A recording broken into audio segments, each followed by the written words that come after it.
Hello. Very good afternoon to the student who have joined. Can you please let me know in the chat box if my voice is audible to you? And also kindly let me know if the presentation is visible.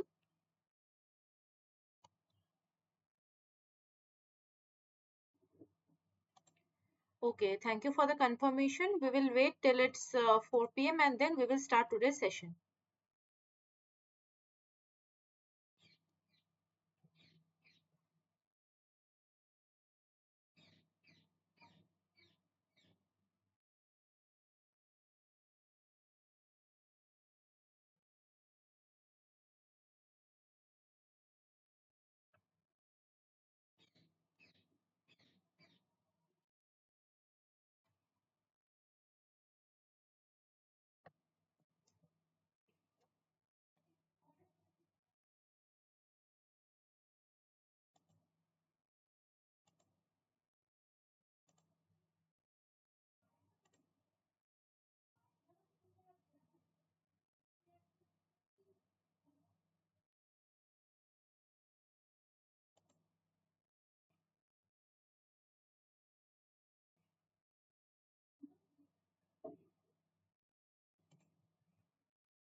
Okay, we will wait for a couple of minutes, then we will start today's session. Okay. I hope my voice is audible to you and you can see the PPT. Please wait for 2 to 3 minutes. After that, I will start today's session. Okay.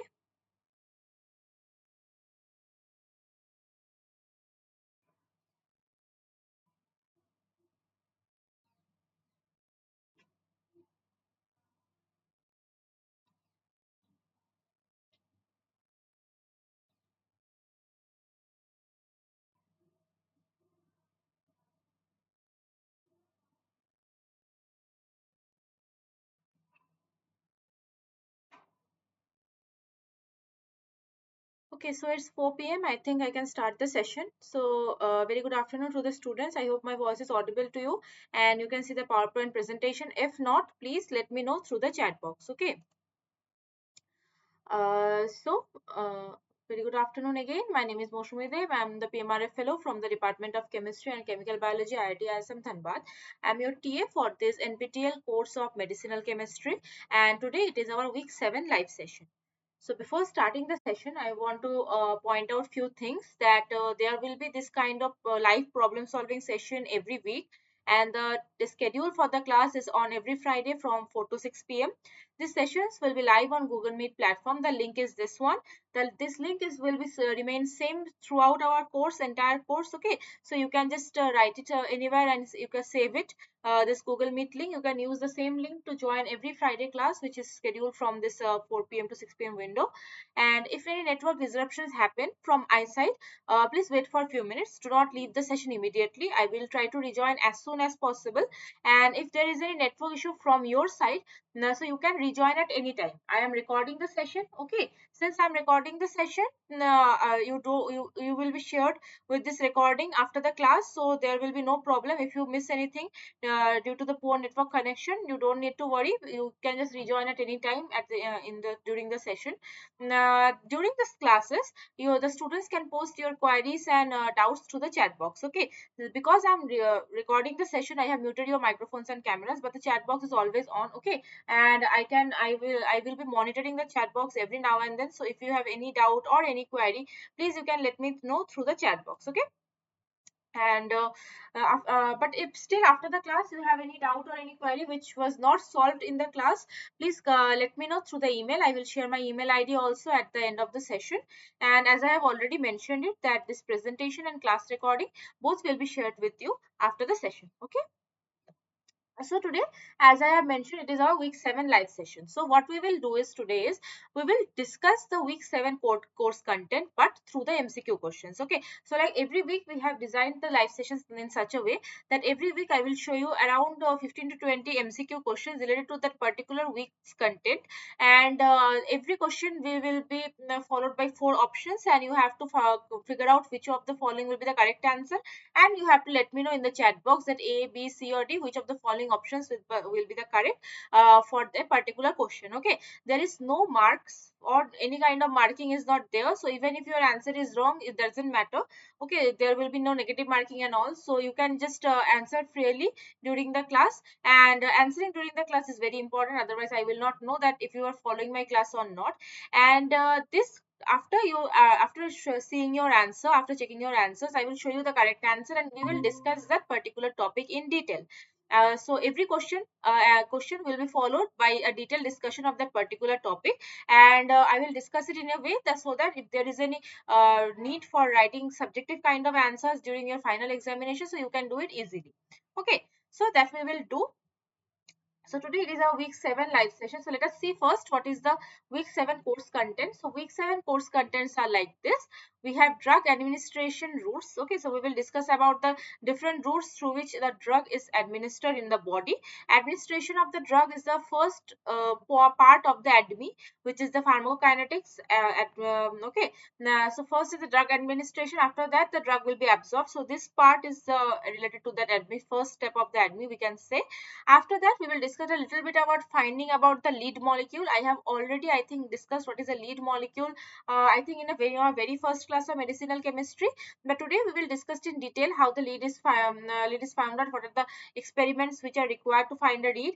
Then we will discuss a little bit about drug screening, and this is all the today's week content. Okay, so I hope my voice is audible to you. If there is any issue with the with my voice or presentation, let me know immediately in the chat box. Okay. So let me start with today's first question.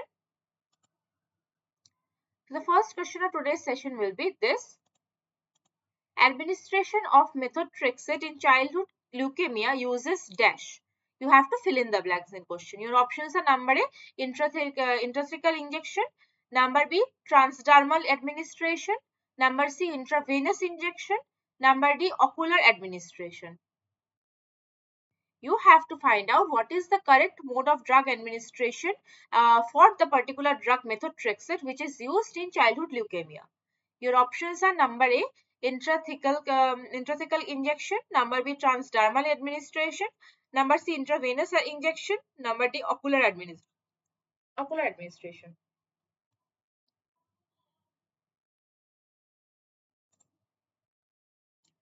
Let me know in the chat box A, B, C or D which of the following you think is the correct answer.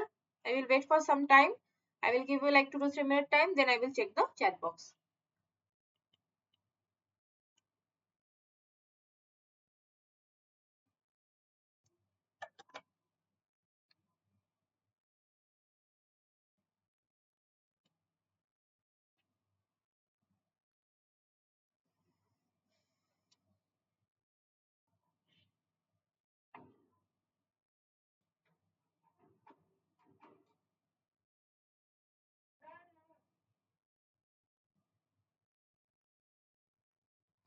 Administration of methotrexate in childhood leukemia uses dash. Which is the correct mode of at the drug administration?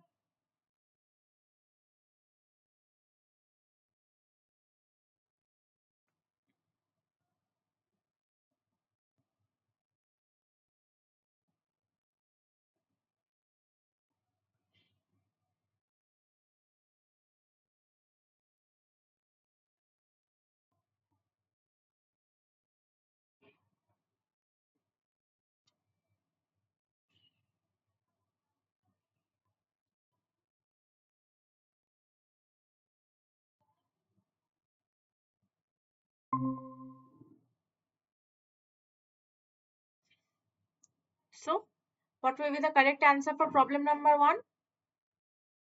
The correct mode of administration of the drug methotrexate in which is used in childhood leukemia. Number A, intrathecal injection; number B, transdermal administration; number C, intravenous injection; and number D, ocular administration. Let me check the chat box first.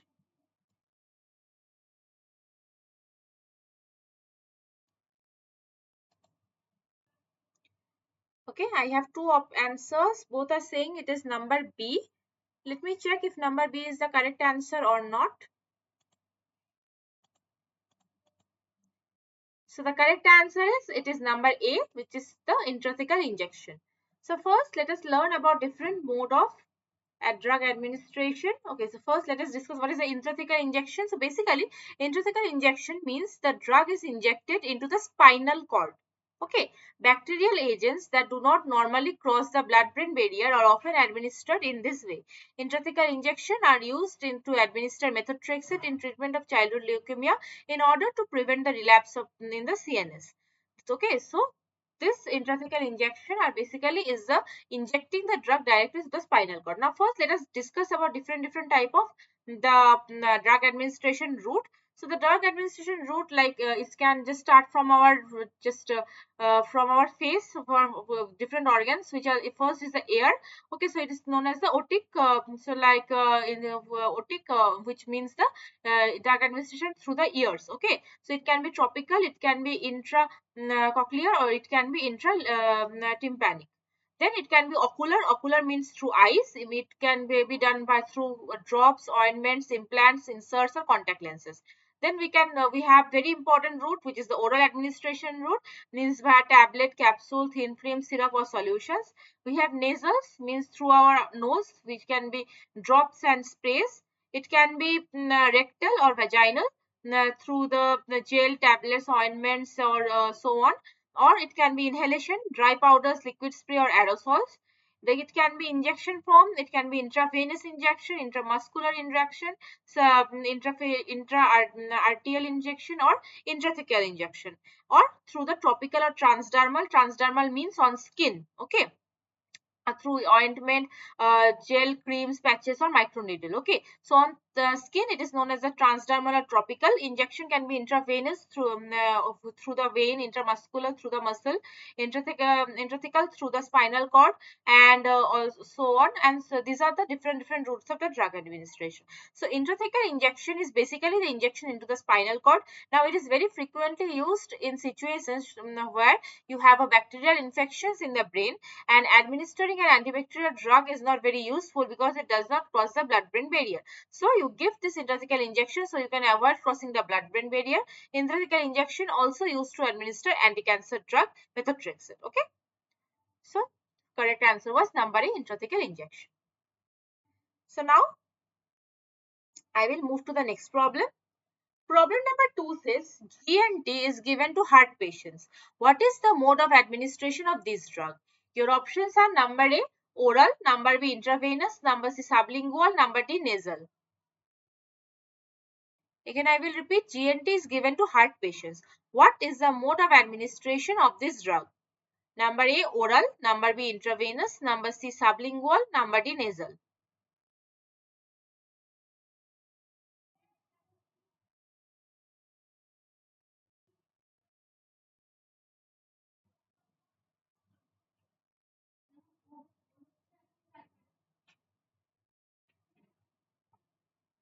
What is the mode of administration of GNT? Let me know in the chat box. Even if your answer is wrong, I have already mentioned it does not matter because we are not going to give you any kind of negative mark. But please answer during the class.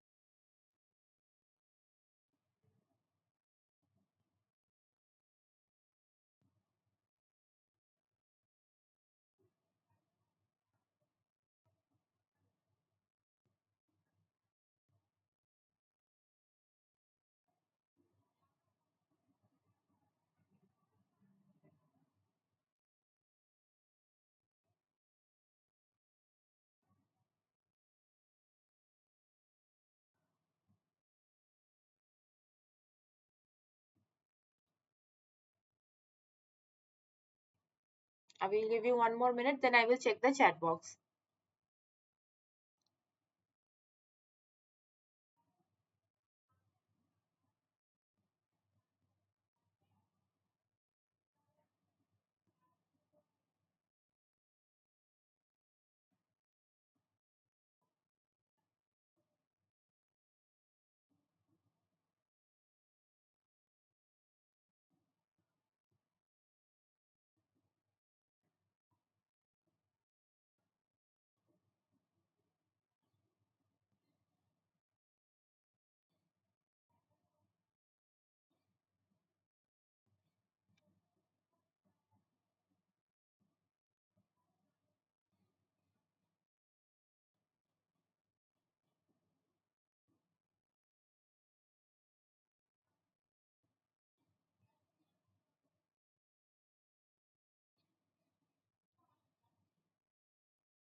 Let me check the chat box now.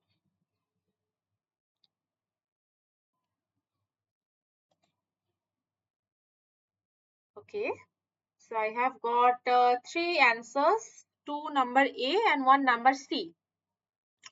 Okay, nice. Let me check which of the following will be the correct answer. A and C, basically I have got 2 options as answers and I have to figure out which of the following is the correct one. So let us see.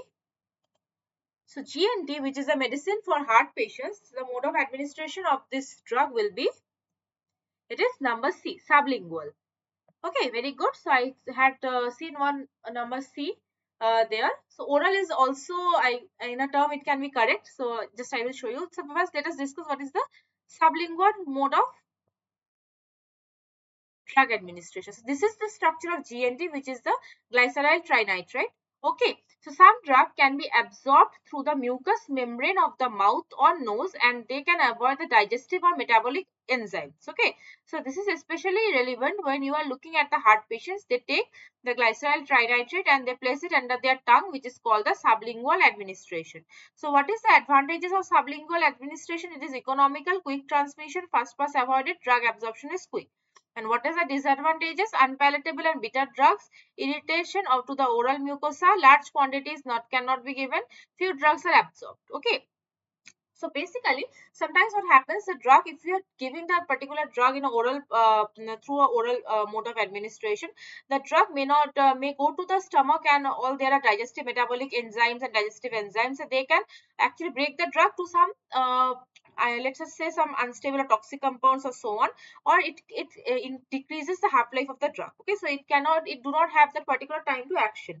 So in that cases, the drugs can be given through the sublingual modes. Okay, and this is like you have to place the drug under your tongue, and through that mucus or through that mucous membrane, the drug will be absorbed slowly, so that the first pass metabolism is avoided in that case. Okay, but there are some disadvantages of course of this mode of administrations, like so for bitter drugs it is difficult for it, sometimes the drugs can irritate the oral mucosa, and via this mode the large quantities of drugs cannot be given. Okay, and many few drugs are absorbed in this way.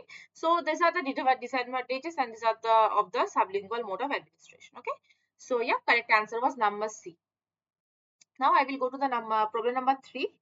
So problem number 3 says that the usual amount of drug in tablet is approximately dash percent. Your options are number A 20 to 25, number B 5 to 10, number C 1 to 5, and number D 15 to 20. What is the usual amount of drug in tablet in percentage? What is the usual percentage of a drug, the active drug in a tablet? Number A 20 to 25%, number B 5 to 10%, number C 1 to 5%, and number D 15 to 20%.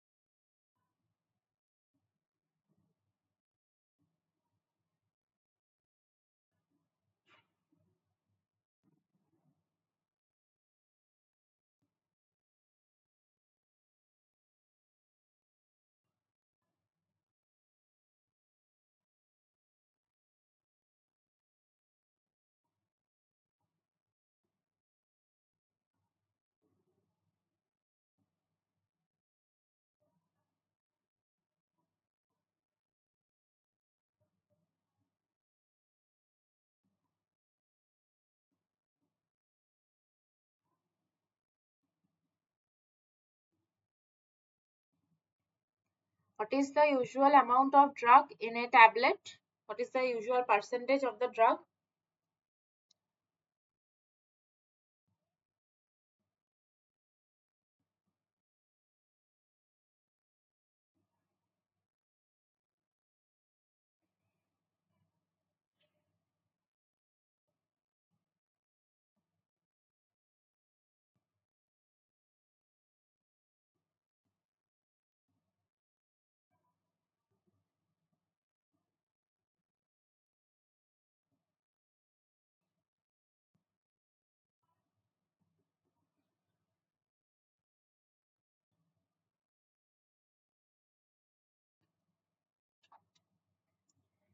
Let me check the chat box.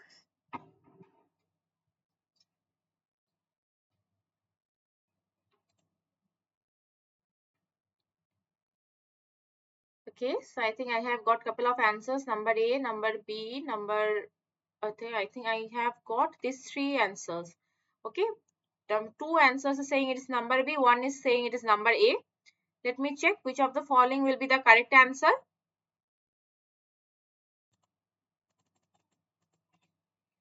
So the correct answer, the usual amount of drug in tablet is approximately, it is number B, 5 to 10%.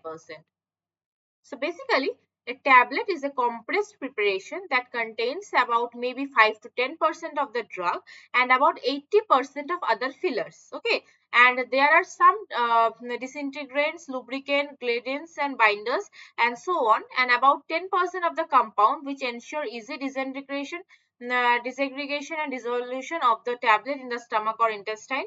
This is a process which is defined as the pharmaceutical phase of the drug action. Of course, we will not be spending much time on this course, but this entire industry which revolves around how to able to deliver the drug and administer the drug in a very efficient manner. So drug delivery and the drug formulation and delivery, this both thing is a very important thing, and there is a complete different kind of industry which works for this particular thing. It's like when we are discovering a drug, we are giving up a particular molecule which will be active for a particular disease, but how to give the molecule to the patient, okay, which mode of administration is to follow. If it is oral mode of administration, how much amount of drug is required in one tablet and what are the other components is required, that is comes in the drug formulation. Okay, and this is a important in very important phase of the pharmaceutical chemistry. So there are pills that can be coated with sugar, varnish, or wax to help to disguise to disguise the taste, because some of the drugs are extremely bad tasting, and this helps us to ensure that the drug is properly consumed. Okay, especially in the children, what happens, like if the drug does not, if there is a kind of syrup or some kind of liquid drug, if it does not taste good, obviously they will not take that particular properly. So to ensure that, sometimes pills or some drugs, sometimes it is some kind of sugar or some kind of molecules are added, some things are added, so to make it palatable. And many of us have taken drugs as capsule. A capsule is nothing but a gelatinous envelope which encloses the active substance. Okay, and the capsule can be designed to remain intact for some hours after ingestion in order to delay absorption. Okay, so the tablets, so the drugs which are given in capsule, the outer coating of the capsule, it can be made in such a way that it is quickly dissolved in after going to stomach, or sometimes it can be designed in such a way that it will be slowly dissolving and releasing the compound in a fair delay manner. Okay, so to get the better drug absorptions. Okay, so these things are important in case of your you have to remember regarding the drug formulations. Okay, now I will go to the next problem. Problem number 4 says pores in the nephron cell membrane which are specific for the reabsorption of the water molecule and prevent the passage of the ions and other molecules are called. Your options are number A glomerulus, number B arterioles, number C aquaporins, and number D none of these. Pores in the nephron cell membrane, I think, and also the nephron cell membranes are present in our kidney. Okay, which are specific for the reabsorption of the water molecules and prevent the passage of the ions and other molecules are called. Number A glomerulus, number B arterioles, number C aquaporins, and number D none of these. Which of the following will be the correct answer of problem number 4?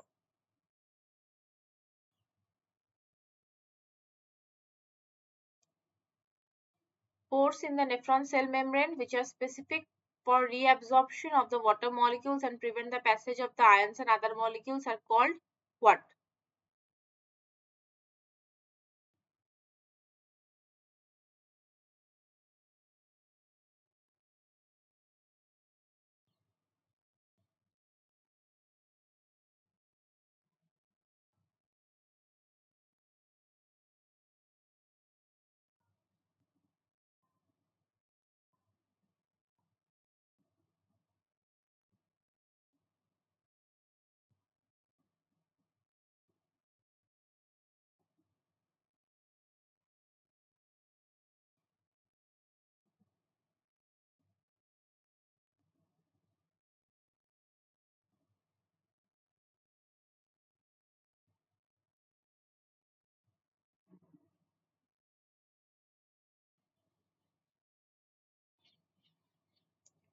Pores in the nephron cell membrane. What are these pores called?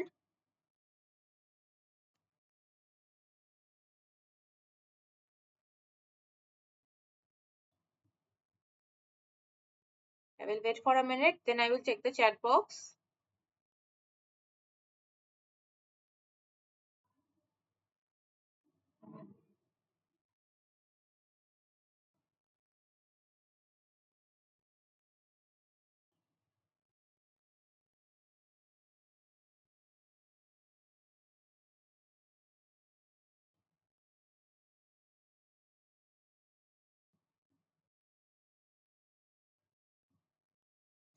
Let me check the chat box.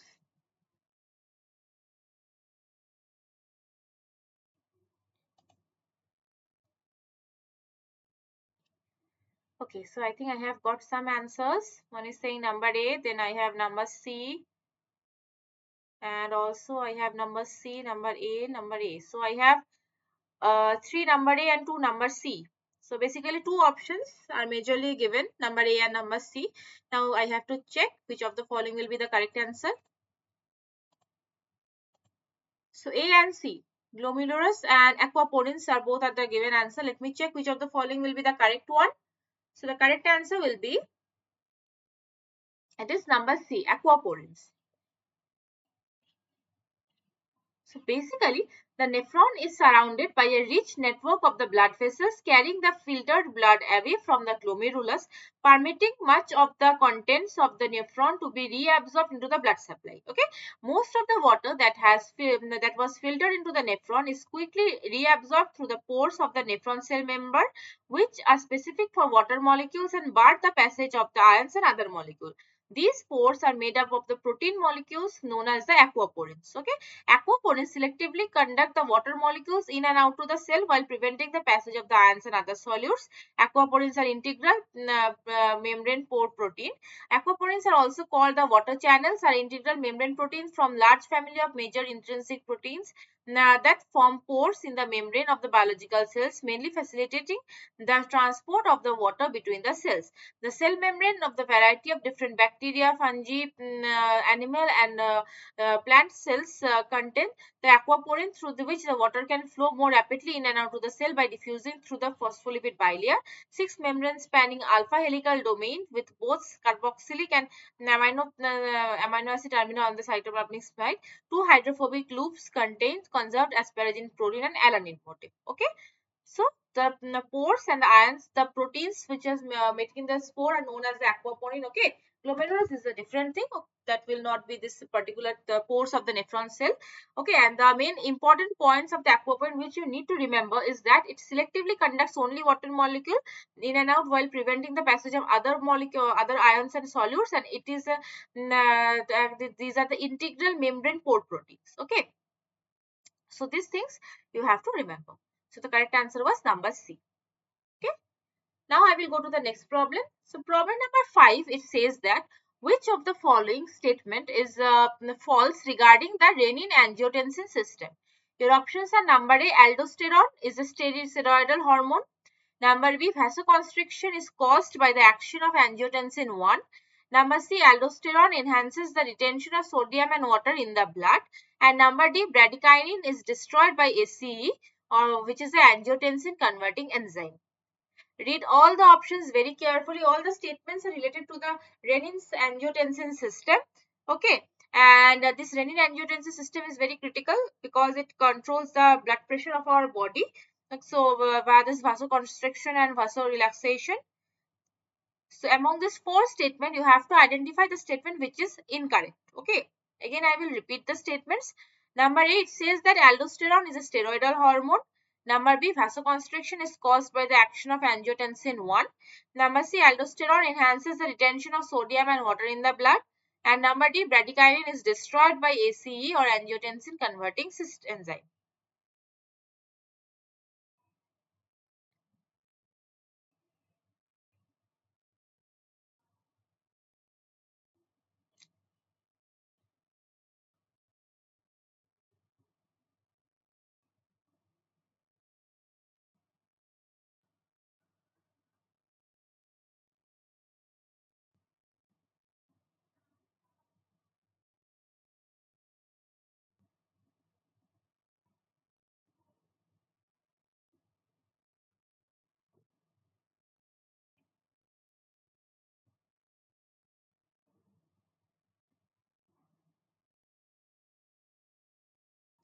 Which of the following statement is false?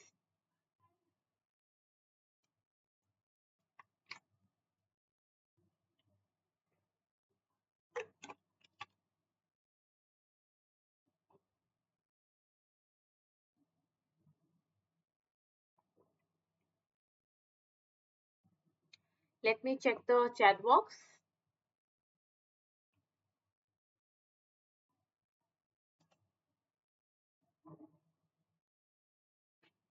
Okay, so I have got a few answers, and number C, number B, and number B. So I have got number C and number B are the options which are given as answers in the chat box. Now I have to check which of the following will be the correct answer. Okay, so the correct answer will be the statement which is false regarding the renin-angiotensin system is, it is number B. Vasoconstriction is caused by the action of angiotensin 1. This statement is false. So what is the renin-angiotensin and aldosterone pathway? So it starts from here, which is the step number 1, which is the dehydration, is sodium deficiency or hemorrhage. Okay, this particular events, they lead to the decrease in the blood volume. Okay, if you are dehydrated, there is a sodium deficiency and or hemorrhage, so there will be decrease in the blood volume, and this decrease in the blood volume will lead to decrease in the blood pressure. Okay, and after that, what will happen? That after the decrease in the blood pressure, the juxtaglomerular cells of the kidneys, it will be activated, and this activation will lead to the increase of the renin. Okay, so this renin will be increased. So in the liver we have this angiotensin, and this angiotensin and renin to all together, it will lead to the increase of the angiotensin 1, which is converted to angiotensin 2 by this enzyme, angiotensin converting enzyme, or ACE, in lungs. Okay, and this angiotensin 2, it leads to the vasoconstriction of the arterioles. Okay, and also it leads to the adrenal, it activates the adrenal cortex to increase the amount of the aldosterone. This aldosterone, what does it do in kidneys? It increases the sodium and water deabsorption, which increases the blood volume. Okay, and blood pressure increases until it is normal, and the increasing in the potassium ion in the extracellular fluid also activates the adrenal cortex, which again increases the aldosterone and increases the blood volume, and then increases the blood pressure. Okay, so as you can see, increasing of the aldosterone 2, it leads to the vasoconstriction. Okay, not the angiotensin 1. Angiotensin 1 itself, it cannot lead the vasoconstriction. First, angiotensin 1 is to converted to angiotensin 2 via this ACE enzyme. After that, this angiotensin 2 can perform the vasoconstriction of the arterioles, activation of adrenal cortex, and increasing this vasoconstriction of the arterioles, and increasing aldosterone, both will lead to the increasing the blood pressure. Okay, so all the statements, which first one, it says that aldosterone is a steroidal hormone, it is correct one. Vasoconstriction is caused by the action of angiotensin 1, it is not correct. Aldosterone enhances the retention of sodium and water in blood, it is also correct. And bradykinin is destroyed by an ACE or an angiotensin converting system, it is also a correct statement. Okay, so aldosterone is also very important steroid hormone. Okay, it is released from the adipose tissue of the adrenal cortex, and what does it do? It increases the sodium retention and leads to the high blood pressure.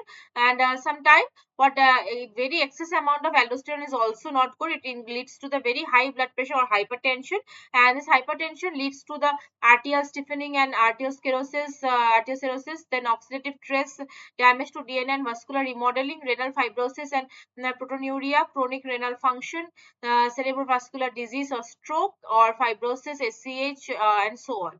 Okay, so this is about the renin-angiotensin system, which is a very important system, and this particular renin-angiotensin system, they actually monitor our blood pressure. Okay, now I will go to the next problem. Problem number 6 is, which of the following amino acid pairs are removed by angiotensin 1 by ACE? Your options are number A, histine proline, number B, number A is histine proline, number B aspartate and arginine, number C histidine and leucine, and number D valine and tyrosine.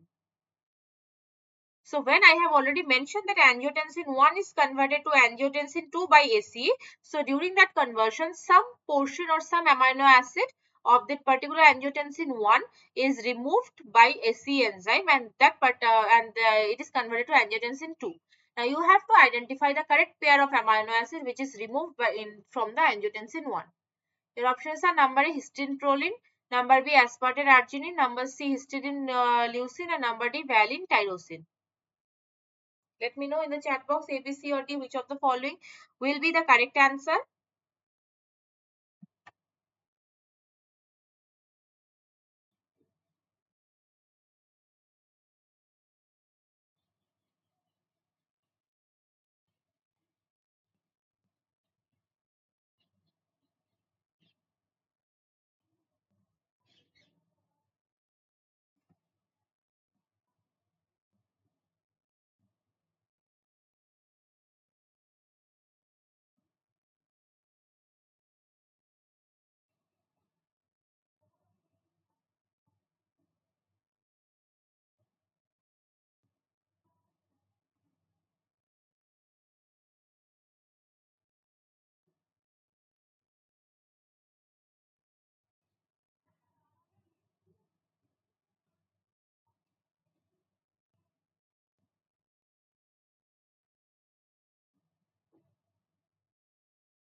Okay, so let me check in the chat box A, B, C, or D, which of the following you think is the correct answer for problem number 6. Let me check your answers. Okay, so I think I have got couple of answers, number A, number B, and number B. Okay, I have got 3 answers. Number 2 are saying number B, one is saying number A. Let me check which of the following will be the correct answer. A. So the correct answer, the amino acid pair which is removed by ACE from angiotensin 1 will be, it is number C, histidine and leucine. So angiotensin 1, angiotensinogen, okay, angiotensinogen is converted to angiotensin 1 by renin, and angiotensin 1 is converted to the angiotensin 2 by ACE.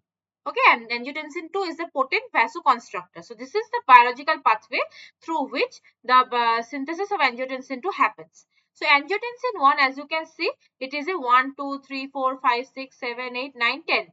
Okay, so there are 10 amino acids are together. Okay, so it is a peptide consisting of 10 amino acids, and if you count here angiotensin 2, 1, 2, 3, 4, 5, 6, 7, 8, so it is only have 8 amino acids. Okay, the 2 amino acids, the last two one which are in the C terminal end, the histidine and leucine, these are removed by the ACE enzyme, okay, to make this particular angiotensin 2.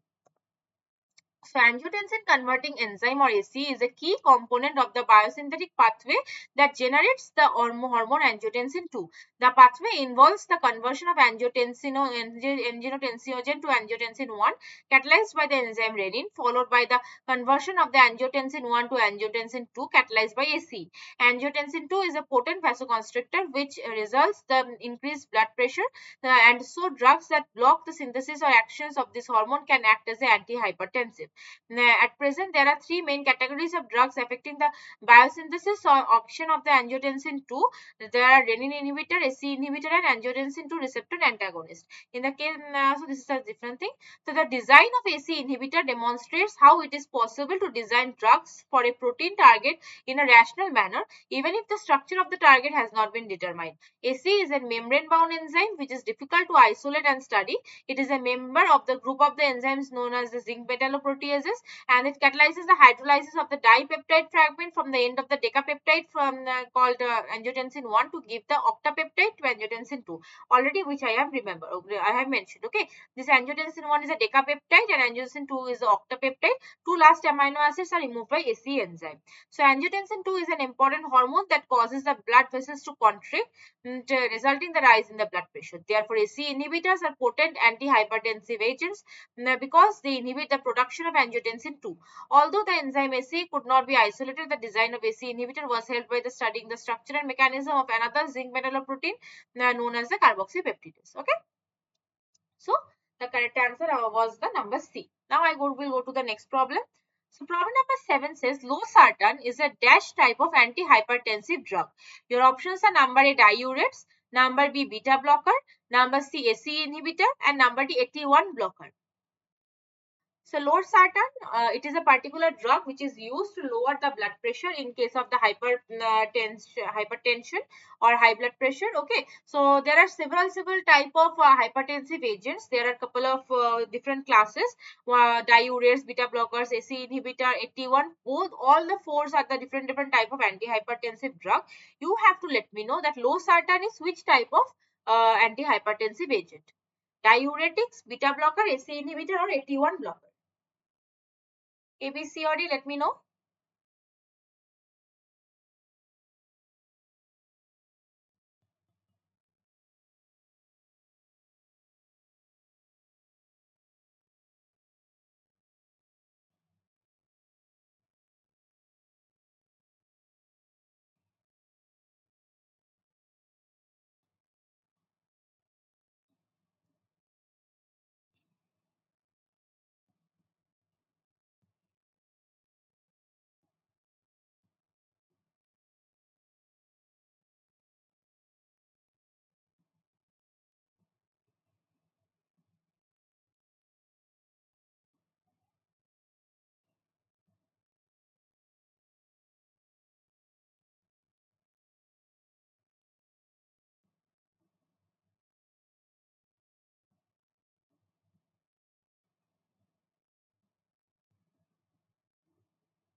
So losartan is which type of antihypertensive agent?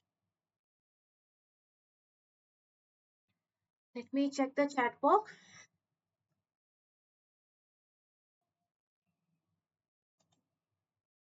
Okay, I have few answers. Number A, number A, number A. So I have two number A and I think two number D. So A and D, I have got again two different options as answer, and let me check which of the following will be the correct answer. So losartan is the correct answer is number D, 81 blocker type of antihypertensive agents. So antihypertensive agents first is the diuretics. Okay, the examples are the thiazides like hydrochlorothiazole, or then we have high saline like furosemide, then K plus parin. So these are the different classes of these diuretics also. Okay, so what is the method of action of diuretics? So acts on the kidneys to increase the excretion of the sodium and water. So by this thing it decreases the blood volume and decreases the blood pressure. Okay, and this is a very I mean the primary class of the anti or very old class of the antihypertensive agent, we can say. Okay, so then we have the AC inhibitors. I have already discussed it in the last slide. So AC inhibitors, what does they do? They inhibit the synthesis of the angiotensin 2, which is the potent vasoconstrictor. Thus it will decrease the peripheral resistance and the blood volume. Okay, the examples are captopril, lisinopril, enalapril, ramipril and fosinopril.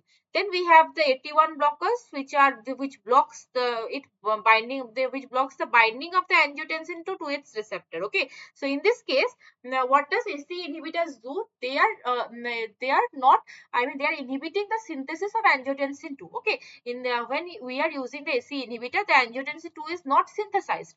But when you are using 81 blocker, what does this 81 blocker is doing? It is blocking the angiotensin 2 from binding to its receptor. Okay, so there is a difference. Then we have the beta blockers, which are the competitive antagonists that block the receptor sites of the adrenergic beta receptors. The examples are the propranolol, nebivolol and atenolol. Okay, so these are the four very important class of antihypertensive drugs with their example and method of action. Okay, and this is a very crucial thing which you need to remember. Now I will go to the next slide. Problem number 8 says when a medicine is added intravenously, its bioavailability is, your options are number A 50%, number B 25%, number C 100% and number D 98%. What will be the correct answer? When a medicine is added intravenously, its bioavailability is 50%, 25%, 100% or 98%.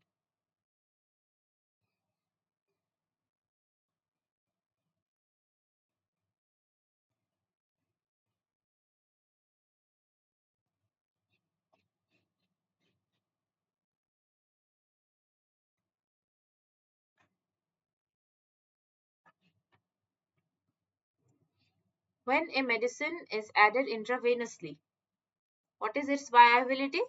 Let me know in the chat box, A, B, C or D, which of the following is the correct answer.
So what will be the correct answer for problem number 8?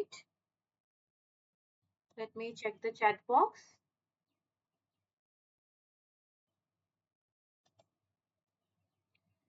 Okay, I have got a couple of answers. I think number C is the only given answer for this question, and let me check if it is correct or not.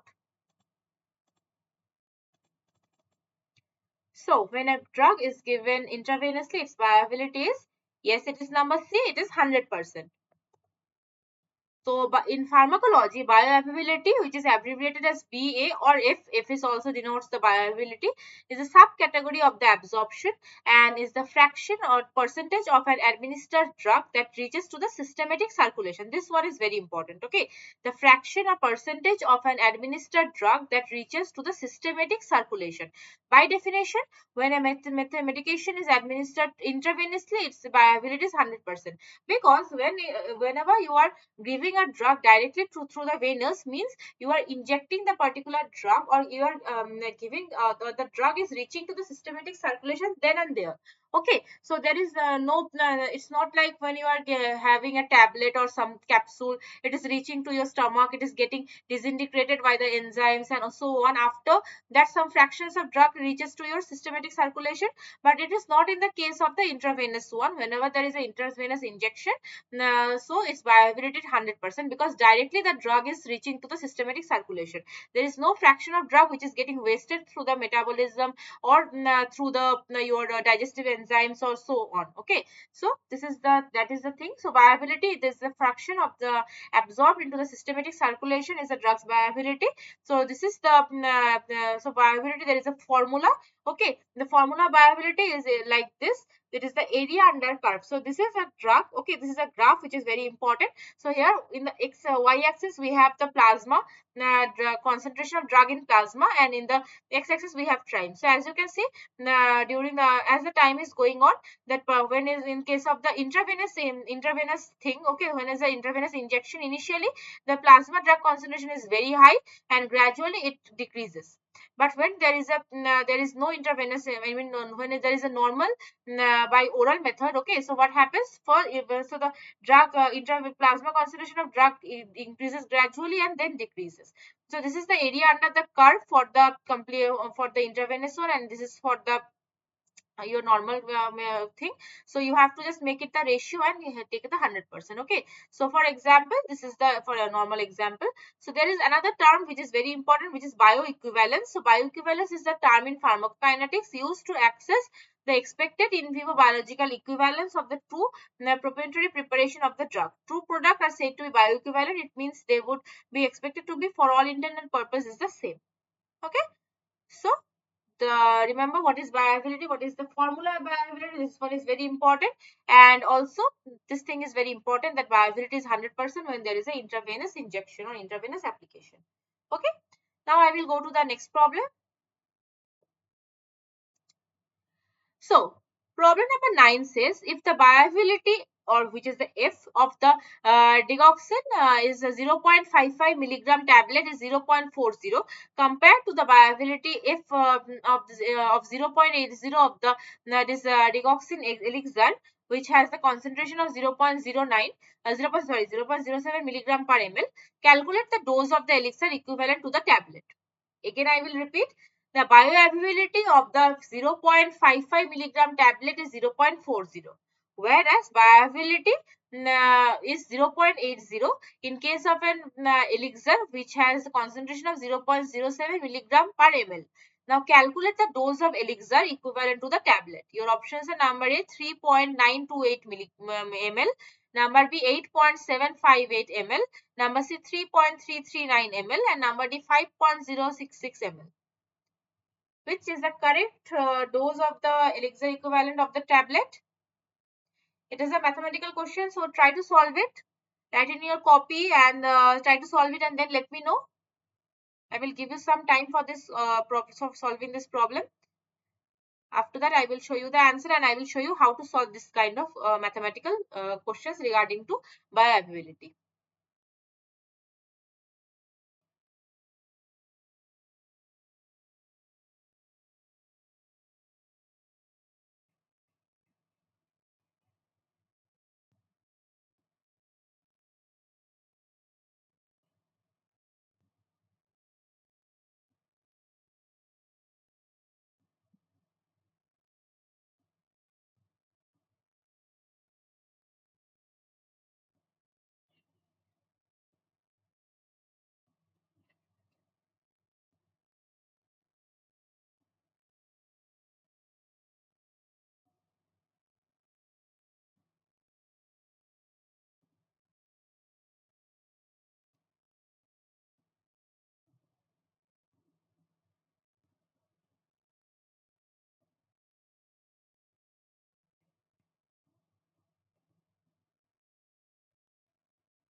try to solve the question. I will show you how to solve this type of mathematical problem, but just read the question very carefully. I think it is not that much difficult. Okay, first let me check if there is any answer in the chat box.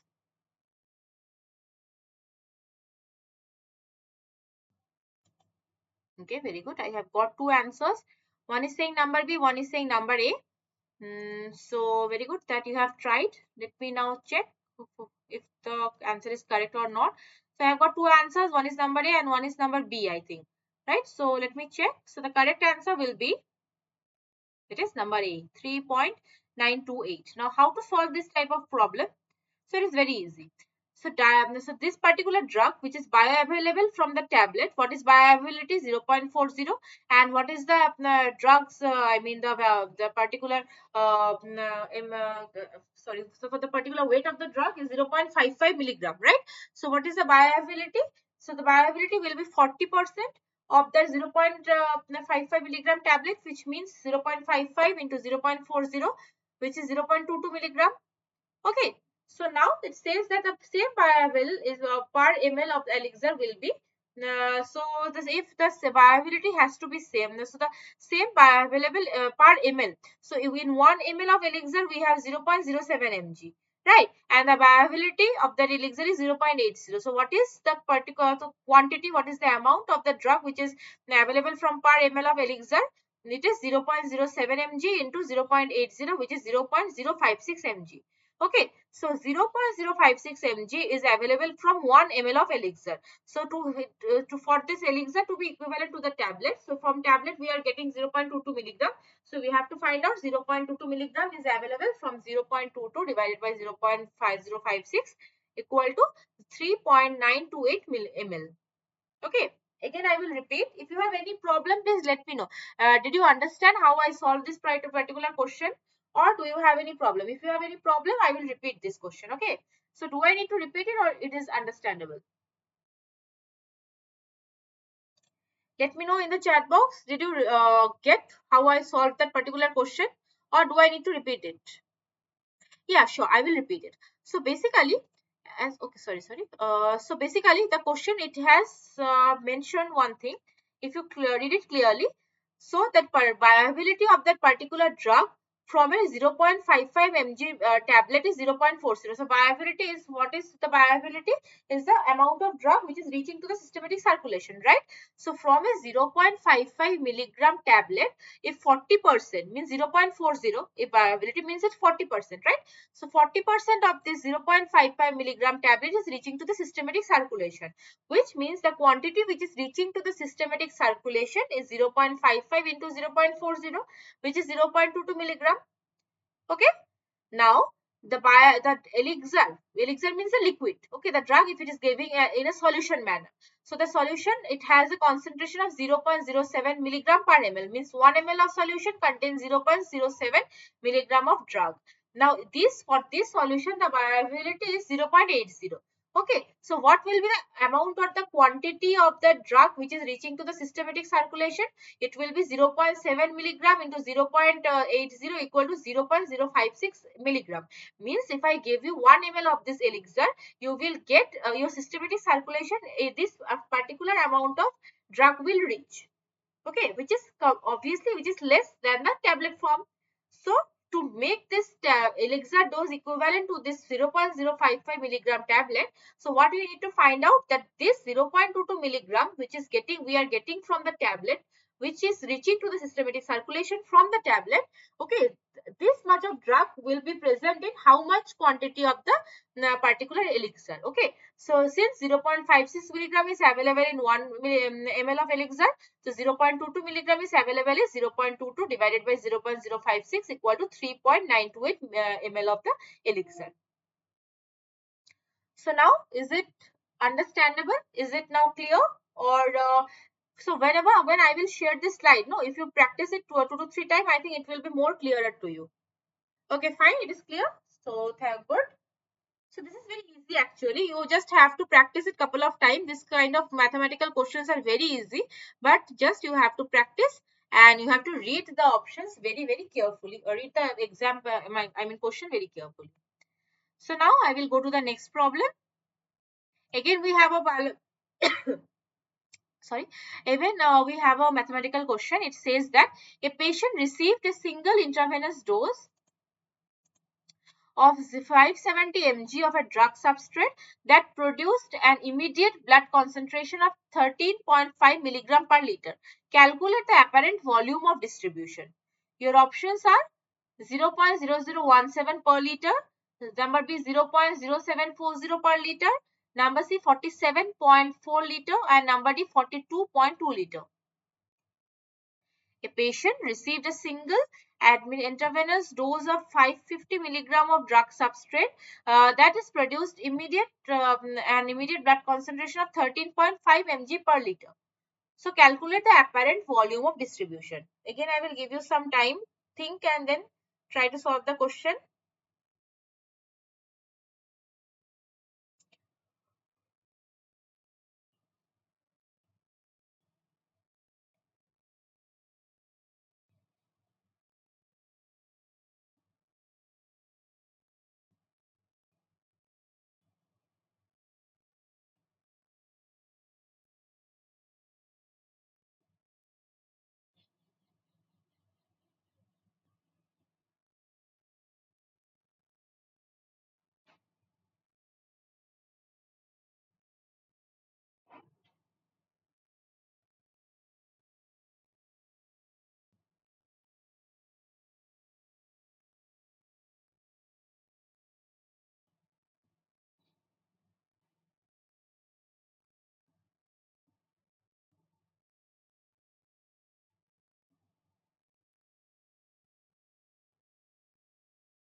So let me check the chat box.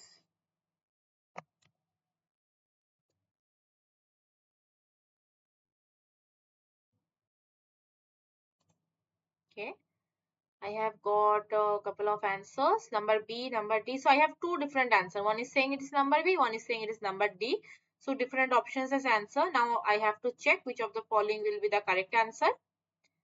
So the correct answer means the apparent volume of the distribution is,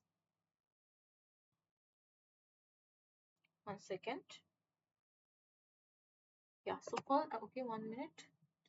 Chat box. Okay, B and D, both different, two different answer I am getting. Okay, let me check. So the correct answer will be, it is number D, 42.2.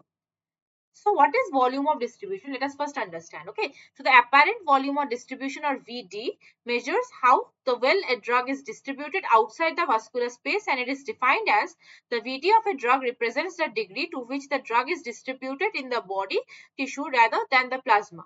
VD is directly proportional with the amount of drug distributed into the tissue.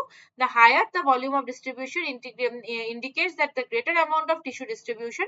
In rough terms, the drugs that are have high lipid solubility or lipophilicity, that means the non-polar drugs are low rates of ionization and low plasma protein binding capabilities, have higher volume of distribution than the drugs which are more polar and more highly ionized or exhibit the high plasma binding in the body's environment. So volume of distribution in ml, which is the amount of drug in the body divided by amount of blood in the amount of drug in the blood or plasma concentration. Okay, so in the question says that this 570 mg of drug substance is first is given via intravenous mode, and it which made immediate blood concentration of 13.5 milligram per liter. Okay, so the amount of body in milligram or microgram, it is 570, and the blood plasma concentration is 13.5.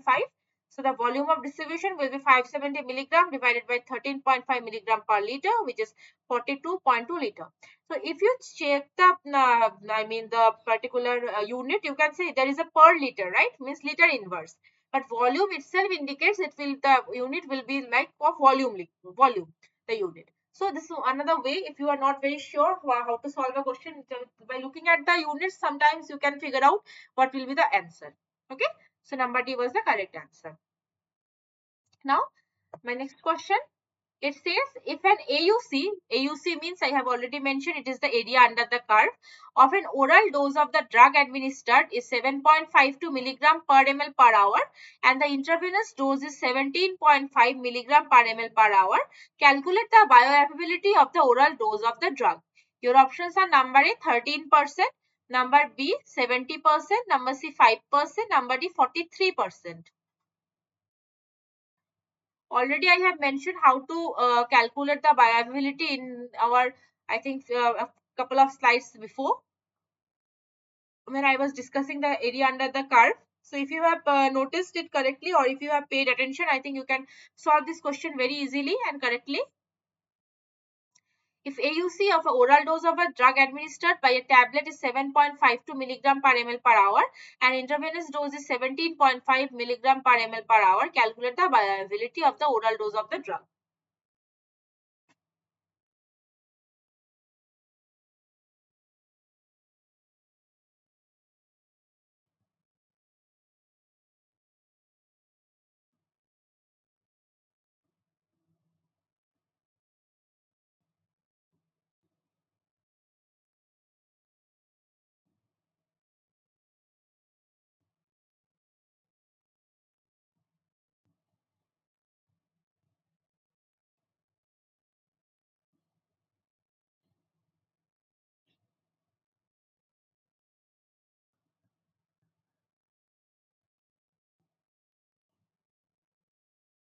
If AUC or area under curve of the oral dose of the drug administered is 7.52 mg per ml per hour, and intravenous dose is 17.5 mg per ml per hour, what will be the bioavailability?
Let me check the chat box.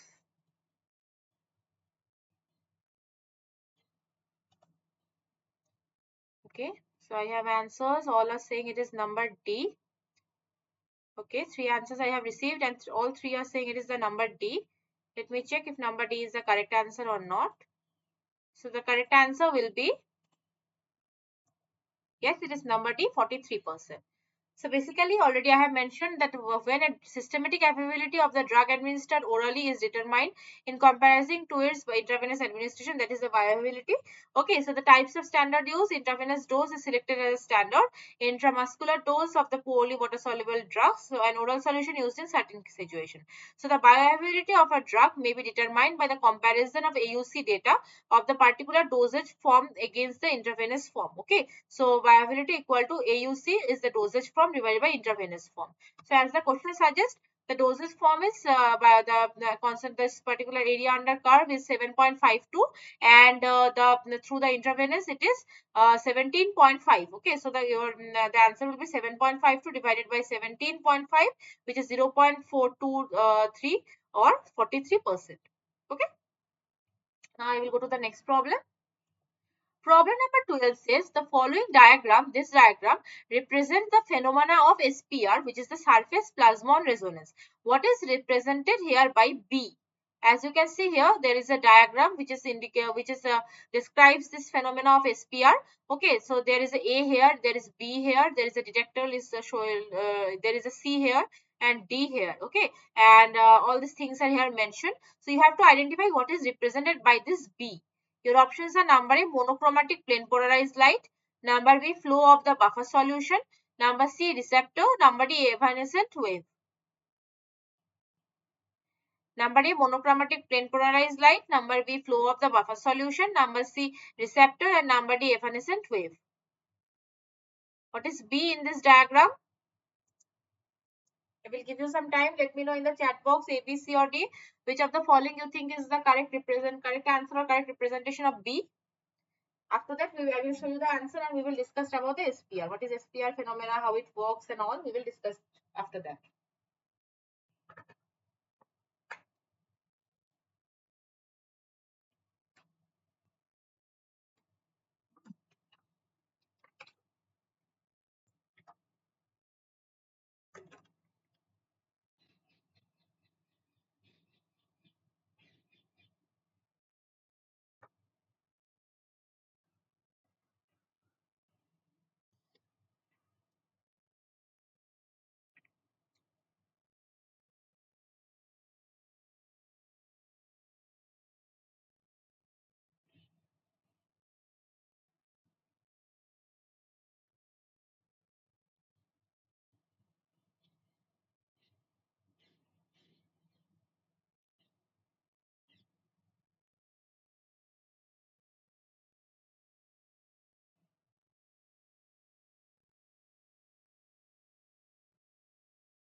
So what does B indicate? Let me check the chat box now.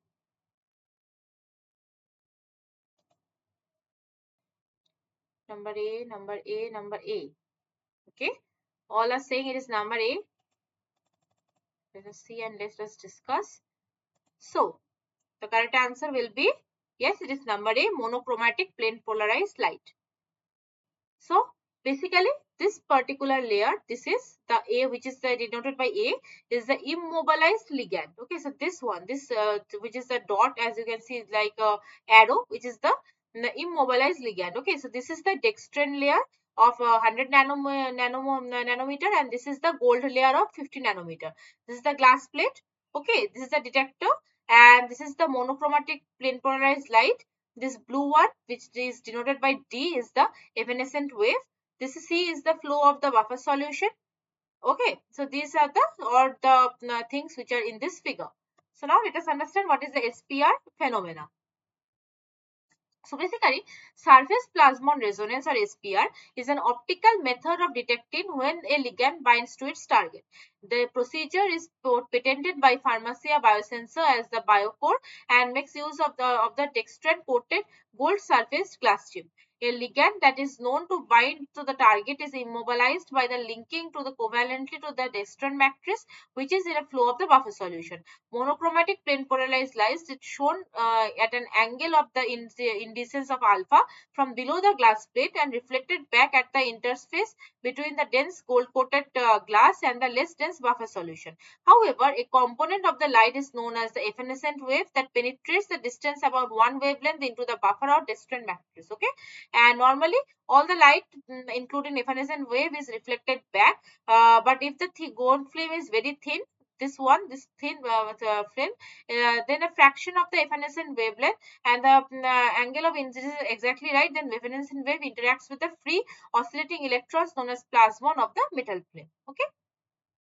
So this is the plasmon phenomena.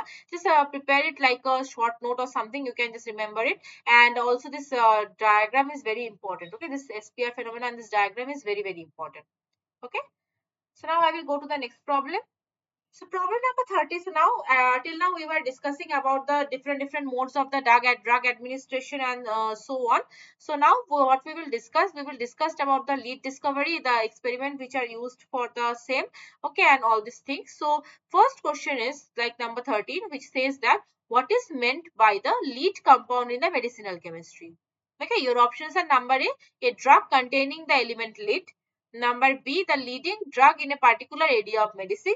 Number C, a compound that acts as a starting point of the drug discovery and development. And number D, a drug which is first to be prescribed for a particular ailment. What do you mean by the lead compound in the medicinal chemistry? I will give you 2 minutes time. After that, I will check the chat box. Okay.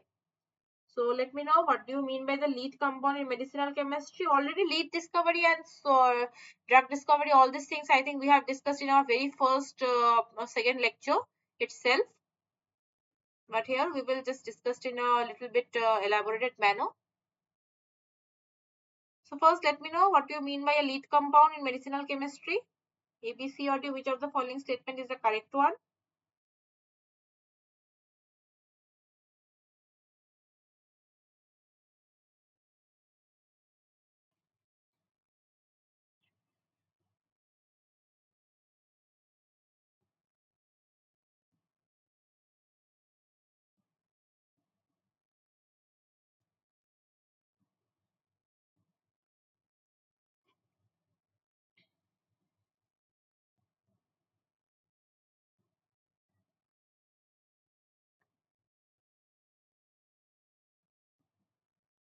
Let me check the chat box.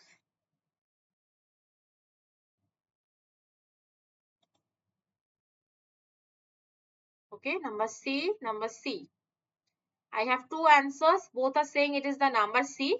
Okay, let me check if number C is the correct answer or not.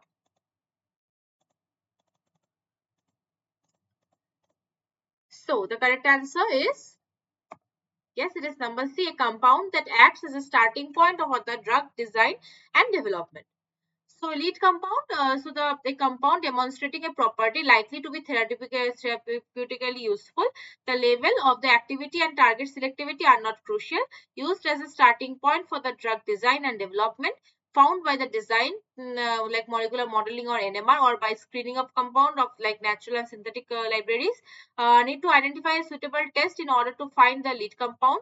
Active principle, a compound that is isolated from the natural extract and which is principally responsible for the extract's pharmacological activity, often used as a lead compound.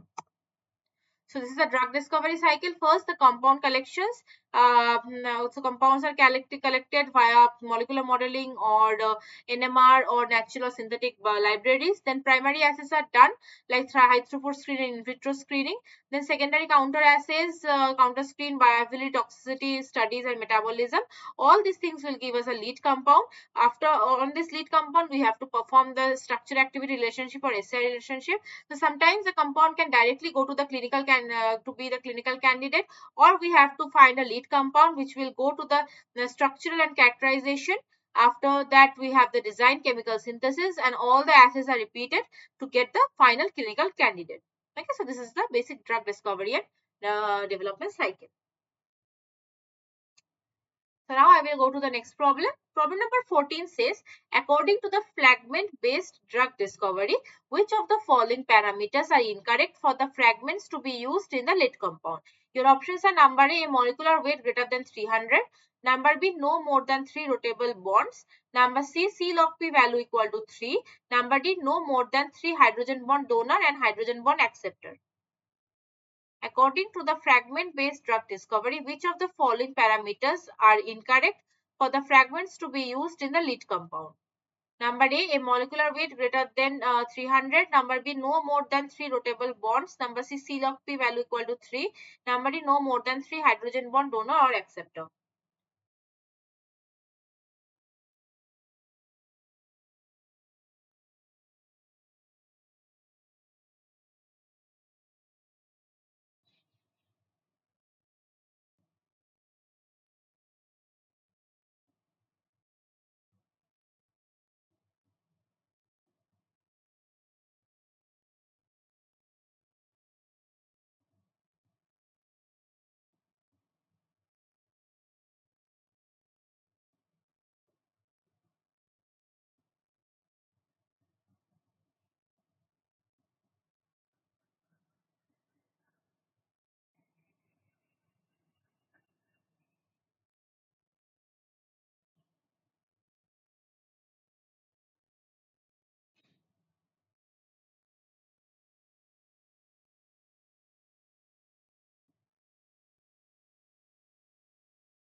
So according to fragment-based drug discovery, which of the following parameters are incorrect for the fragments to be used in the lead compounds?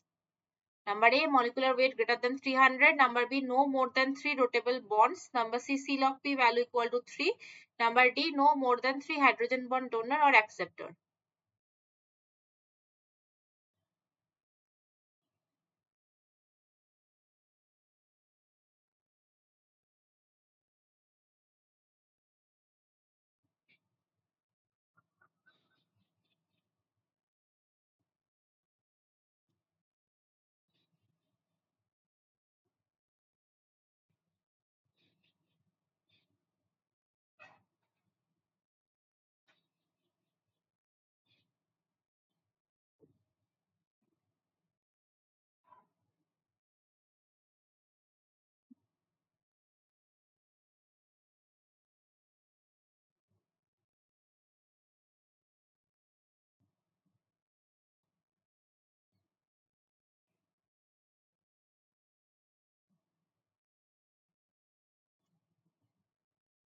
Okay, let me check the chat box.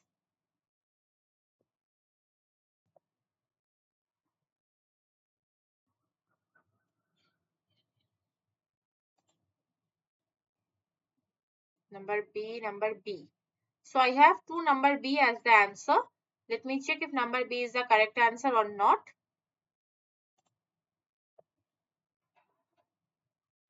So the correct answer is, it is number A, molecular weight greater than 300.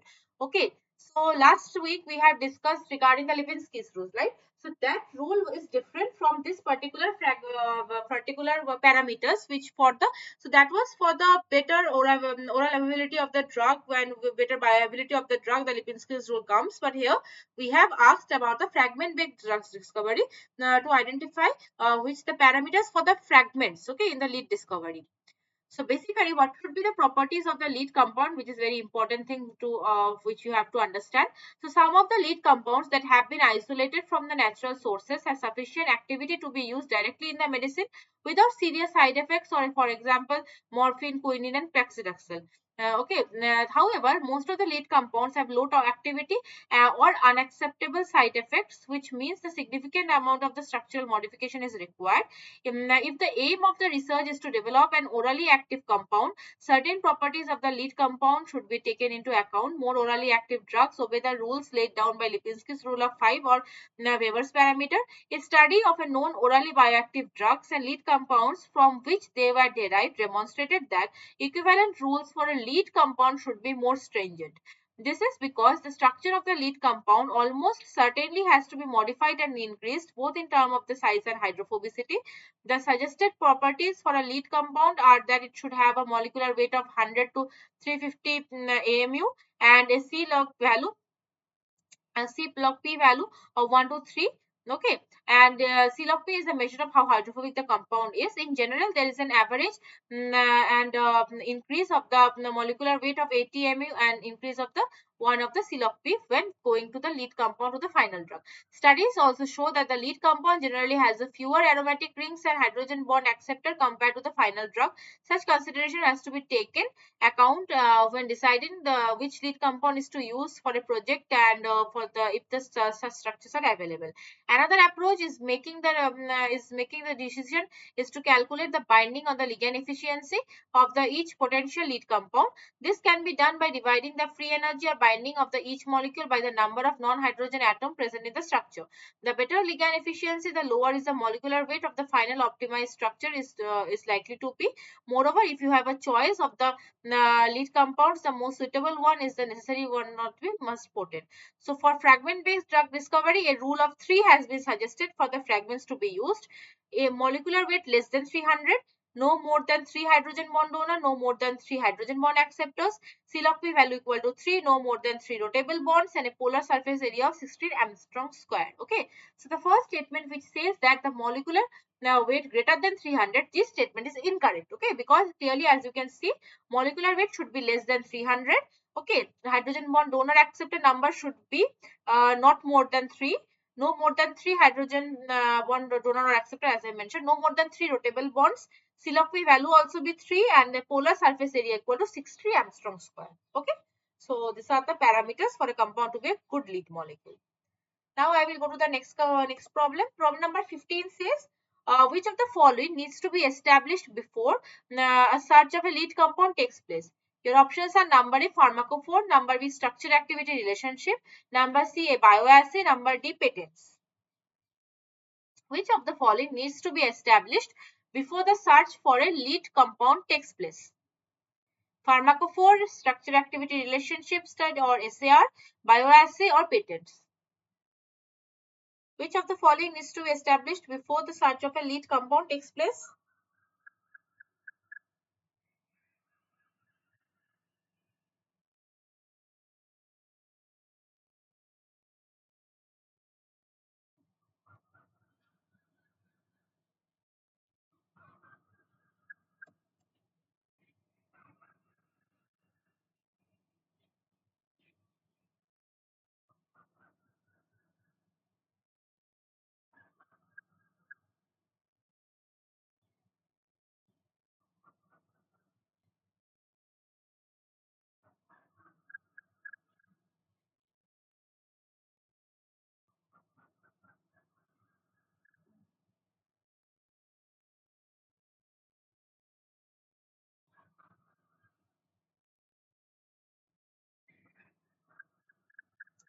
Which of the following needs to be established before the search of the lead compound takes place?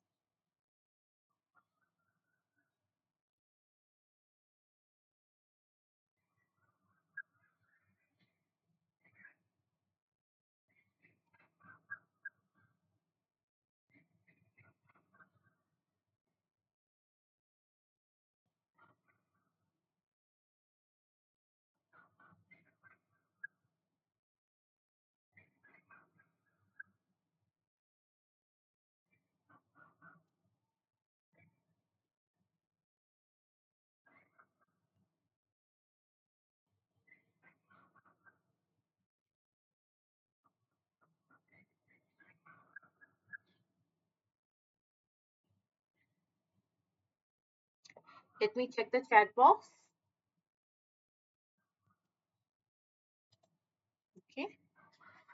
So I have answer number A, number C and number B. I have three different answer A, B and C. So let me check which of the following will be the correct answer.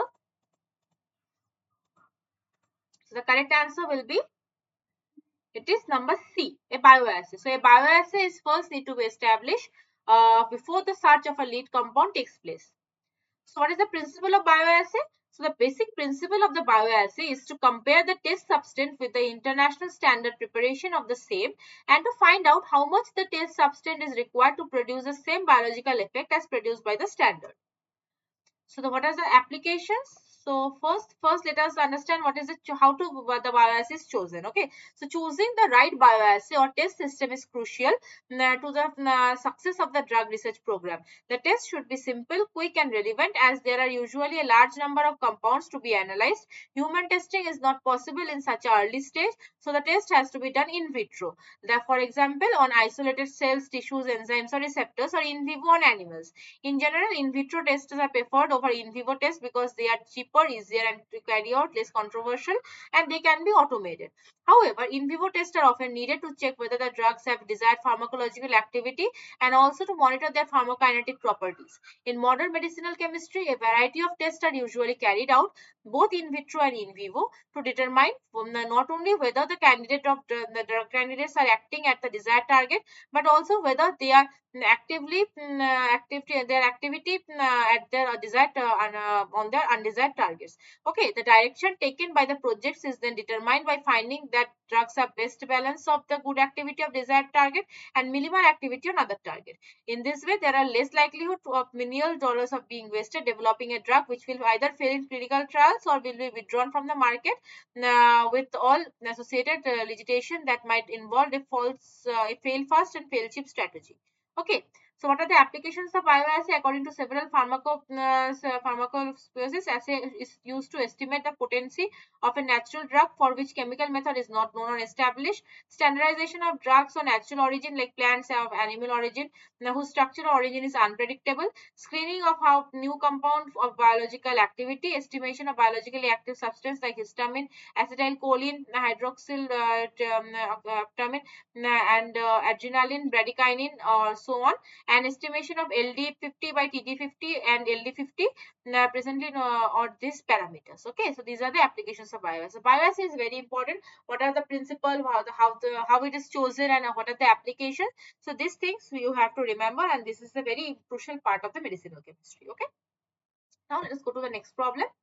Problem number 16 says which of the following statements is not true for an in vivo test? Your options are: number A, it is more expensive and time consuming. Number B, it is less precise than in vitro test. Number C, it is performed under physiological condition. Number D, a whole living organism is required for this. Which of the following statements is not true for an in vivo test? Read all the options carefully and then let me know A, B, or C, or D. Which of the following you think is the correct answer? Which of the statement is not true for in vivo test? Number A, this is more expensive and time consuming. Number B, it is less precise than in vitro test. Number C, it is performed under physiological condition. Number D, a whole living organism is required.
So which of the following statements is not true regarding the in vivo test?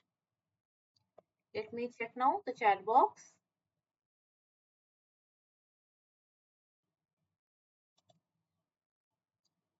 I have got number B as the answer.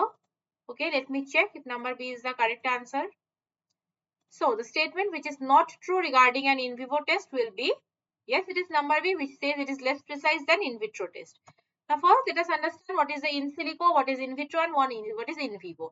So in silico test means performed in a virtual setting like a computer or via virtual simulation. Okay. In vitro means in glass, meaning the study takes place in test tube or petri dish or everything. And in vivo means in life, meaning the study takes place in living organism. So what are the comparisons or differences between the in vitro and in vivo test? The in vitro refers to a phenomenon in which a given procedure is performed on a controlled environment outside the living organism. And in vivo refers to a phenomenon in which the experiments are performed using a whole living organism. In vitro dead organism or isolated cellular components are used. For in vivo, a whole living organism is used. In vitro performed under laboratory conditions, in vivo is performed under physiological condition. In vitro is less expensive, whereas the in vivo is more expensive. In vitro is less time consuming and less precise, whereas this in vivo is more time consuming but more precise. Okay.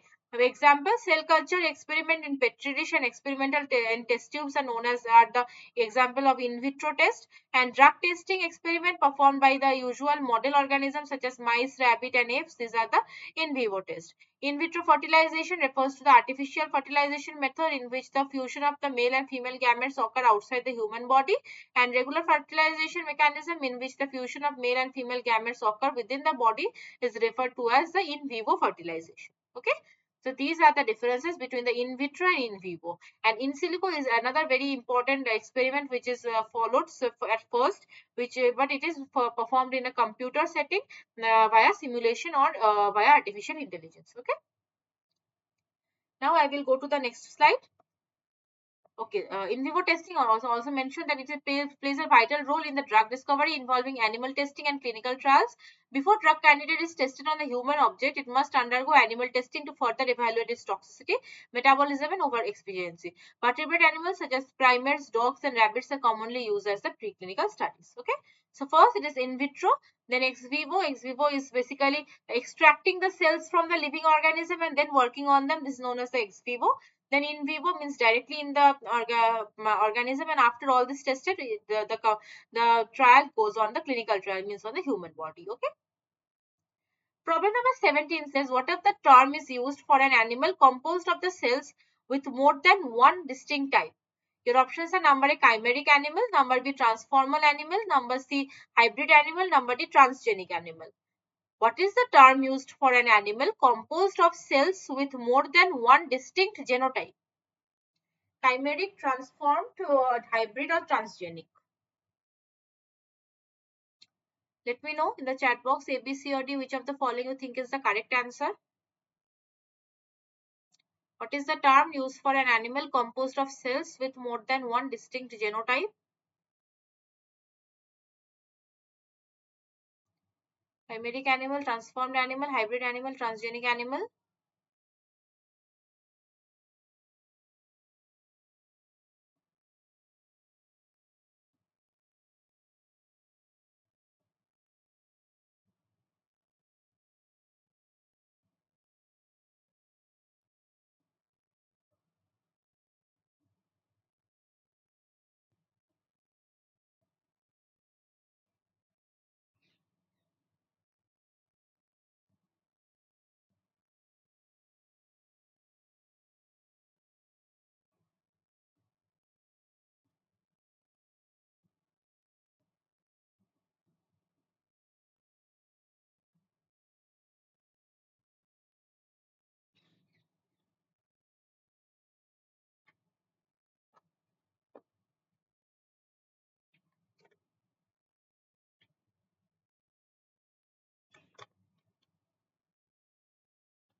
So what is the term used for that particular type of animals? Let me check the chat box.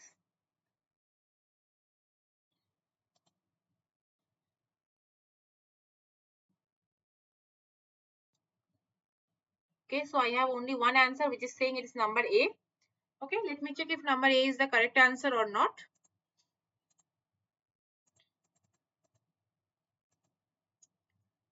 So the correct answer will be very good. It is number A, chimeric animal. So what are the different thing? Okay, sorry, this thing is not required. Okay.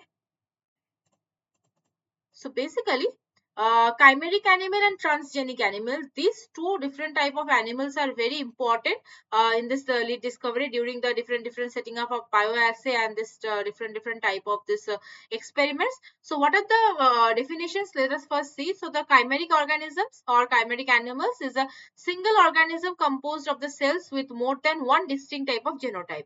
And transgenic organism is organism created combining a DNA from different genomes and insertion and foreign DNA into the genome of one to another. Okay, so one distinct type of genotype, it will be known as the chimeric organism, and different type of genotypes or genomes, it is the transgenic organism. So the process as a result of combining the cells of the two or more genetically distinct individual, and the process as a result of combining foreign DNA into the organism. The changes to the phenotype for the chimeric organism does not always bring out changes to the phenotype of the individual, but transgenic organism always brings out the changes to the phenotype of the individual. Okay, and new individual have cells more than one distinct genotype in case of the chimeric organism, and new individual have the transgene in case of the transgenic organism. Examples of the chimeric organism is the chimeric mice, and the example of the transgenic ones is the transgenic plant, animal, and organisms. Okay. So yeah, correct answer was number A. Now I will go to the next problem. Problem number 18 says, for the better bioavailability of a drug, what should be the maximum number of the rotational bonds? Okay, your answer options are number A 10, number B 7, number C 5, and number D 13. For the better bioavailability of a drug, what should be the maximum number of the rotational bonds? 10, 7, 5 or 13? Let me know in the chat box A, B, C or D. Which of the following will be the correct answer?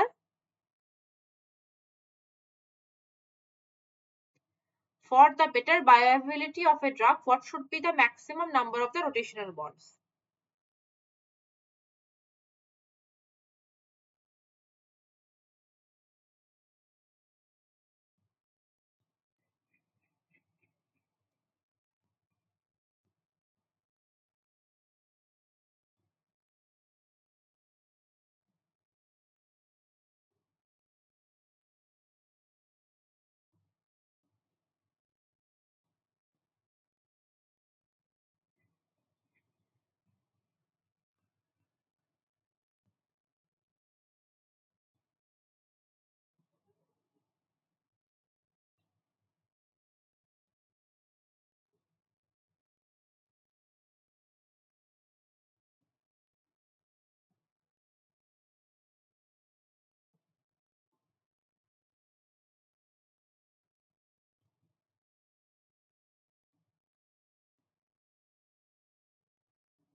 So for the better bioavailability of a drug, what should be the maximum number of the rotational bonds?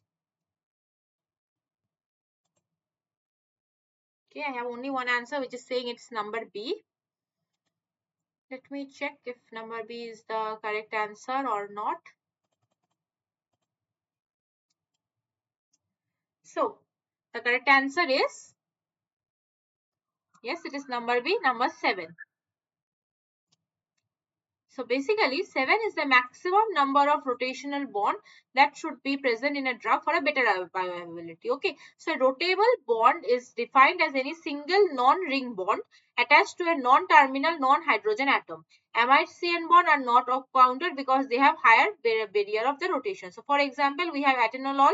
Okay, this atenolol has a rotable number of rotable bond is 8. For bioavailability is 50%, and propanolol is have a rotational number of bonds of are 6, which are bioavailability of 90%. So what will be the first? It is sometimes it is difficult to understand which bonds are termed as the rotable bonds. So the bonds which are mentioned, this must be the non-ring bond. Okay, so the bonds among the benzene ring or any heterocycle ring or any kind of ring, it is not counted.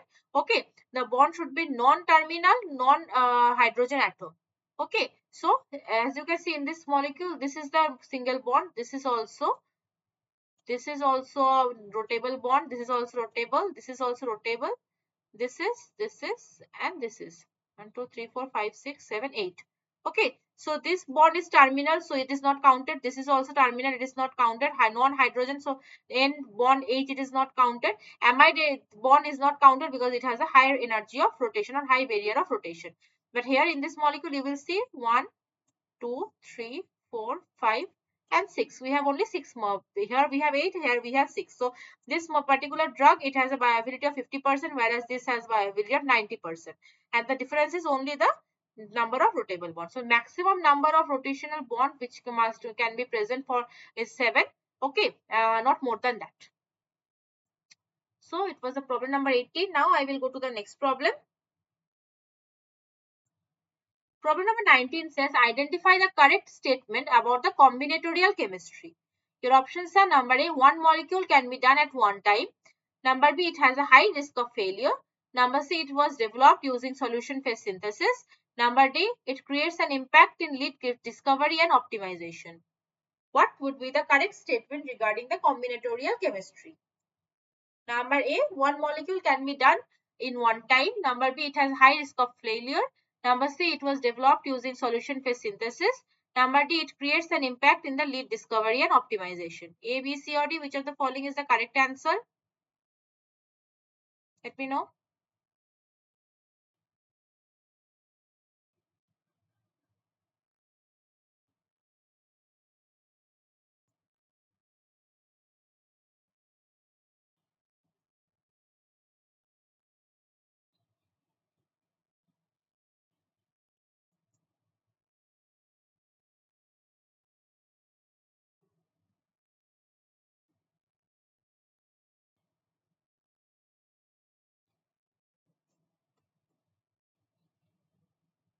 What will be the correct statement regarding combinatorial chemistry?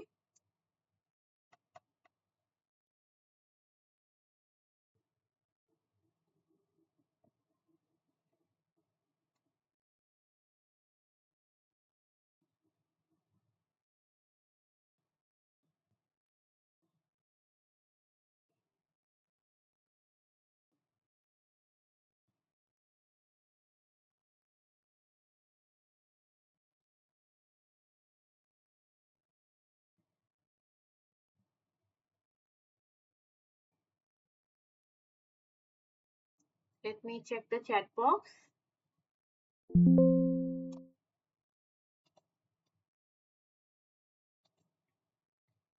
I think I have only one answer which is saying number, it is number C. Okay, let me check if number C is the correct answer. So the statement which is correct regarding the combinatorial chemistry is, it is number D. It creates an impact in lead discovery and optimization. So what is the combinatorial chemistry? So basically combinatorial chemistry is a technique by which large numbers of different but structurally similar molecules are produced rapidly and submitted for the pharmacological assay. This technique uses the same reaction condition with the same reaction vessels to produce large range of analogues. This technique was invented in late 1980s and early 1990s to enable tasks to be applied to many molecules simultaneously. Combinatorial library, it produces the products produced from combinatorial synthesis are known as the combinatorial library. Libraries may be a collection of individual compounds or a mixture of compounds. Screening of the components of the library for activity using high throughput screening techniques enables the development team to select the suitable compounds. Combinatorial chemistry of the drug designs of the for the drug design, first is the choice of the therapeutic target, followed by the lead discovery, then lead optimization, then development candidate, and then drug. So combinatorial chemistry can make the impact in the lead discovery and lead optimization. So what is the differences between the conventional and combinatorial chemistry? Basically, in conventional chemistry, one molecule at one time it is synthesized and monitored, and in combinatorial, many molecules at a time can be tested. So in conventional, make purity and test first. This is the thing we follow, and in combinatorial, make test and then purity check is done. Hundreds of molecules can be done in 1 month in conventional chemistry, and thousands of molecules can be done in a 1 month of chemistry, 1 month time. Slower lead generation happens in conventional, faster lead generation happens in combinatorial. High risk of failure and low risk of failure happens in combinatorial, but high risk of failure happens in conventional chemistry. Okay, so both leads to the synergy and lead identification. Okay. So statement number D, which says it creates an impact in lead discovery and optimization, it is correct. Okay, because number A, it is not correct, because how many molecules can in one time can be done. It has low risk of failure, and it was developed using the solid state of solid phase synthesis, not the solution one. Okay, so it was the problem number 19. Now, last question of today's session, it says that solid phase synthesis is frequently used in combinatorial chemistry. What is meant by the solid phase synthesis? Your options are: number A, reactions are carried out without solvent. Number B, reagents and reactants are attached on a solid support. Number C, reagents are used on a solid phase. And number D, molecules are constructed on a solid phase support. Again, I will repeat. Number A, it says that reactions are carried out without solvent. Number B, reagents and reactants are attached to a solid phase support. Number C, reagents are used in a solid phase. And number D, molecules are constructed on a solid phase support. Which of the following will be the correct definition of the solid phase synthesis? What do you mean? I mean, what is the correct meaning of this solid phase synthesis?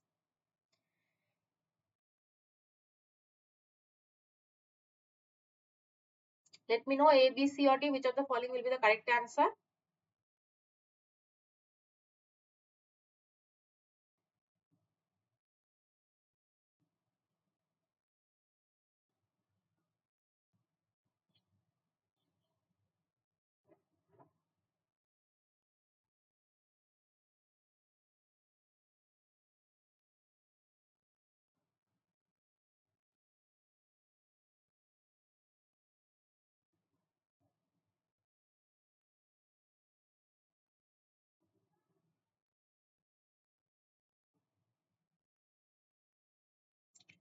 Solid phase synthesis, which is frequently used in combinatorial chemistry. What do you mean by this solid phase synthesis? Let me check the chat box.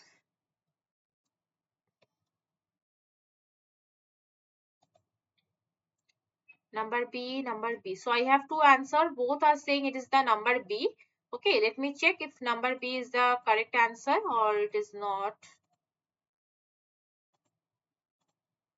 So the correct answer will be is number D. Molecules are constructed on a solid phase support. Okay. So, combinatorial synthesis is based on the solid phase chemistry. It uses filtration as a separation and purification technique. Easy removal and unwanted substance by the simple filtration is the core of the library synthesis. It is the synthesis. The substituted reagent beds are used as a solid phase, which is actually gel-like matrix connected to the polymeric molecule, restrained by the axis of the solvent molecule. Okay. So the resin bed or the support. So basically the use of the solid support in organic synthesis, it requires so what is the solid support, what is the solid phase support, where the molecules are constructed. Okay, so this what is the particular requirement of the solid phase support? So basically it is the resin beds are used. Okay, so it are the cross linked insoluble but solvent soluble polymeric material that is insert to the condition of the synthesis. Some means to the linking of the substrate to the solid phase that permits the selective cleavage of the product from the solid support during the synthesis. A synthetic procedure compatible with the linker and solid. Okay. So basically in today we will not discuss in detail regarding the solid phase synthesis. We will discuss regarding the solid phase synthesis in our upcoming classes. Okay, because I just thought since we are discussing the combinatorial chemistry, so I thought to give you a brief about this solid phase synthesis as well, because both are interconnected. So this was the last question of today's session. So today basically we discussed about various things regarding to the drug administration. Okay, we discussed different modes of drug administration, and then we discussed about the hypertension and the methodology through which the body's blood pressure is regulated. Then we discussed about the bioavailability. We performed we solved few mathematical questions regarding to the bioavailability, and then we have moved forward to discussed about the lead discovery and lead design, followed by the bioassay in vivo in vitro system and so on. Okay, so now I will share my email ID with you in the chat box.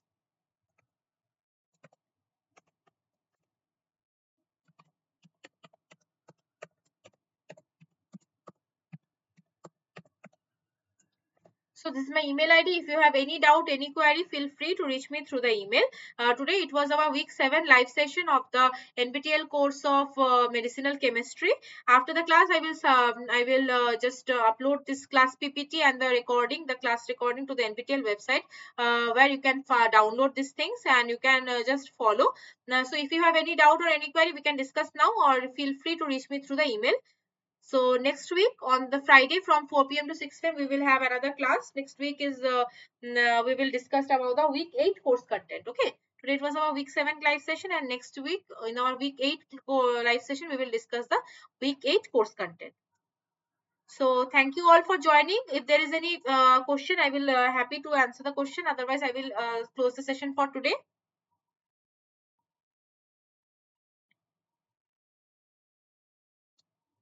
So if there is no question, then I am closing the session for today. Thank you all for joining. We will meet on next Friday from this time 4 to 6 p.m. And next week we will discuss the week 8 course content. This is my email ID. So if you have any doubt, any query regarding today's class or any previous classes also, or in general from the medicinal chemistry, you can reach me through the email ID. Okay. Thank you all. I will close the session for today. Let's meet on the next Friday from the same time. Thanks a lot.